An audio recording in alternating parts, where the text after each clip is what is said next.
তোর আমাদের যেভাবে উঠলে কেন কাজটা হাসিল করতেই হবে। হ্যাঁ বস, ঠিকই বলেছো, কাজটা আমাদের হাসিল করতে হবে। বড়লোক কোটিপতি হয়ে ফিরবো আমি এখান থেকে।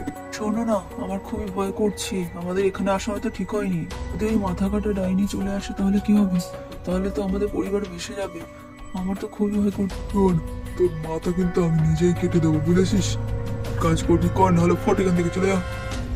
ঠিকই বলেছে, কাজ করলে কর, নাহলে বেরিয়ে এখান থেকে। যাও তুই এখান থেকে, তোকে প্রয়োজন নেই আমাদের। আমরা যেটা করছি সেটা অন্যায়। আমার পরিবার আছে, তোদের হয়তো মায়া নেই, আমার মায়া আছে। আমি আমার চললাম আমার পরিবারের কাছে।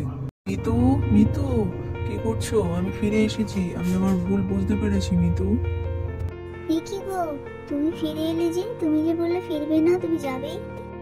বাবা, তুমি আমাদের সাথে থাকবে বুঝি? তুমি তোমার ভুল বুঝতে পেরেছো, তুমি ভালোই আছো বুঝি? হ্যাঁ শোনা, আমি আজকে থেকে তোমাদের সাথেই থাকবো। আমি আর কোনো খারাপ কাজ করবো না, প্রমিস করলাম তোমাকে।